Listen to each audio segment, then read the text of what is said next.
जेव्हा मला फ्रीजमध्ये वांगे शिल्लक दिसतात किंवा पटकन काहीतरी बनवायचं असतं आणि वांगे हा ऑप्शन असतो किंवा काहीतरी गोड बनवते किंवा आंब्याचा रस बनवते, तेव्हा आवर्जून बनवते ती हिरव्या वाटणातली ही वांग्याची भाजी.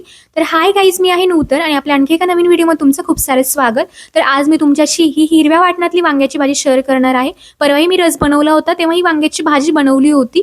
तर ही भाजी बनवण्यासाठी मी एक साईडला ती वांगे स्वच्छ धुवून त्याच्या कापा करून पाण्यामध्ये भिजायला घातल्या. त्यानंतर शेंगदाणे भाजून घेतले आणि मी एक वाटण मिक्सरमध्ये बनवायला घेतलं. त्यासाठी मिक्सरच्या भांड्यामध्ये शेंगदाणे, हिरवी मिरची, कढीपत्ता, कोथिंबीर, लसूण आणि खोबरं, जिरे हे जे आहे ते मिक्सरच्या भांड्यामध्ये बारीक असं करून घेतलं. त्यानंतर या वाटणामध्ये थोडंसं मीठ, हळद आणि तेल घालून वाटण मिक्स केलं आणि त्यानंतर वांग्यामध्ये हे भरगच्च असं वाटण भरून घेतलं. कढईमध्ये तेल घातलं, त्यामध्ये मोहरी, जिरे आणि कोथिंबीर घातली आणि हे वांगे 2 मिनिटं ब्राउनिश होईपर्यंत परतून घेतले.